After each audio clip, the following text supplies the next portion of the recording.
उनकी जानें कोई बहुत सस्ती हैं हमारे रहनुमाओं की, कि उनके पास बुलेट प्रूफ गाड़ियाँ और V8 नहीं और गार्ड्स नहीं है? क्या उनका यही कसूर है कि वो बहादुर हैं, वो हक और सच के ऊपर पहले अपने बच्चों की कुर्बानियाँ देते, पहले हमारे बच्चे शहीद होते, पहले हमारे घर की इज्जतें लूटी जाती है, फिर हमारी कौम की तरफ जाते हैं? क्या हमारा ये कसूर है कि हमारे रहनुमा मिट्टी के घरों में रहते हैं, जिनको सबसे ज़्यादा रॉ और IB और हिंदुस्तान की आर्मी से खतरा है?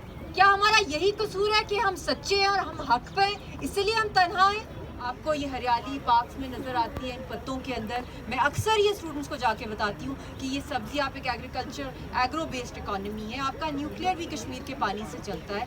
कहाँ कहाँ ऑक्सीजन, आपका पानी जो है, ऑक्सीजन जो आप ब्रीथ करते हैं वो भी पानी से आता है। आप किस किस चीज़ में जो है कश्मीर को छुपाएंगे? तो जब ये पानी बंद होगा तब आप लोग बाहर सड़कों पर निकलेंगे, तो फिर तो बहुत देर हो जाएगी। मैंने अक्सर पाकिस्तानियों को कहा है कि आपने बहुत देर कर दी। आप लोग छोटी छोटी बात मुझे बहुत छोटी लगती है, लोकल इश्यूज। जब आप कश्मीर एक इंटरनेशनल और एक सदी का मैसेकर, जेनोसाइड, नस्लकुशी हो रही है, इससे बढ़ के तो कोई ऐसा जुल्म तो कोई पाकिस्तान में नहीं हो रहा कि पूरी कौम की नस्लकुशी की जा रही है, या कहीं दुनिया भर में।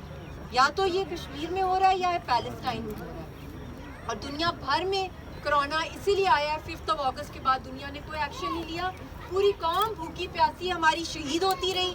हमारे लीडरशिप्स को, यासीन साहब का एक हफ्ते रूमर चला कि उनको मर्डर कर दिया, उनको बहुत मारा पीटा जा रहा था। गिलानी साहब को शहीद कर दिया गया, अशरफ सराई साहब को शहीद कर दिया। क्यों? उनकी जानें कोई बहुत सस्ती हैं हमारे रहनुमाओं की, कि उनके पास बुलेट प्रूफ गाड़ियाँ और V8 नहीं और गार्ड्स नहीं है? क्या उनका यही कसूर है कि वो बहादुर हैं, वो हक और सच के ऊपर पहले अपने बच्चों की कुर्बानियाँ देते, पहले हमारे बच्चे शहीद होते, पहले हमारे घर की इज्जतें लूटी जाती है, फिर हमारी कौम की तरफ जाते हैं? क्या हमारा ये कसूर है कि हमारे रहनुमा मिट्टी के घरों में रहते हैं, जिनको सबसे ज़्यादा रॉ और IB और हिंदुस्तान की आर्मी से खतरा है?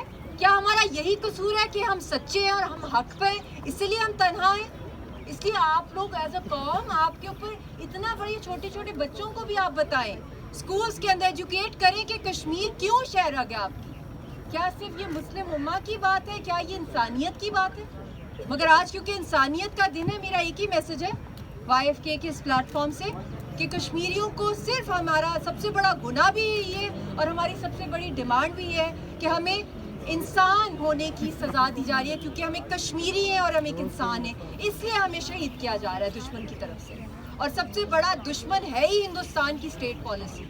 और आप पोलराइजेशन से निकलें, आप एक नेशन बन लें, 10 साल फ्रीज कर दें अपने लोकल इंटरनल इश्यूज़ को।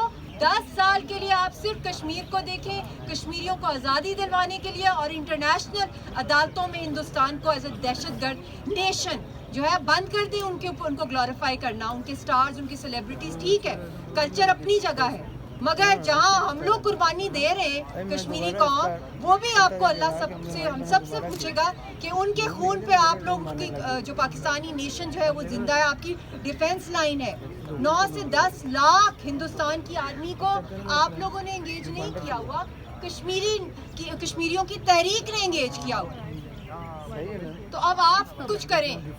आज तो ये इस तरह हो गया, मगर बड़े बड़े यहाँ पे होने चाहिए, और उसके अंदर जो जो यहाँ बड़े बड़े क्राउड पुलर्स हैं पाकिस्तान के अंदर या ओवरसीज़ हैं, कश्मीरी और पाकिस्तानी मिल के पूरी दुनिया के अंदर हम लोगों को इसके ऊपर तहरीक चलानी है। और अब तो कोरोना भी चला गया है, अब तो वक्त आ गया है, थोड़ा सा अरसा रह गया, उसके बाद तो कश्मीरी कब्रों में होंगे और फिर एक अल्लाह का हिसाब होगा। तो यही चंद एक आध साल रह गया है जिसके अंदर आप अगर कुछ एक्शन ले सकते हैं as a unity, as one force for Kashmiri nation, तो तभी कोई बात है। वरना तो ये बातें हैं, ये लिप सर्विसेज हैं, हमें कोई रोना धोना नहीं चाहिए। हम तो खुद कफन बांध के निकले हुए हैं और हमें मौत से कोई डर नहीं है, और ना ही हम लोगों को वो ग्लोरीफाई करना आता है, ना मार्केटिंग करनी आती है कि क्या क्या सैक्रिफाइसेस कश्मीरी कौम ने दिए हैं। इस सदी की सबसे बहादुर कौम जिसके पास कुछ भी नहीं है सिवाय अल्लाह के और ईमान की ताकत के, कि वो अपनी सियासी पुरअमन तहरीक चला रहे हैं। तो अब आप लोग जो है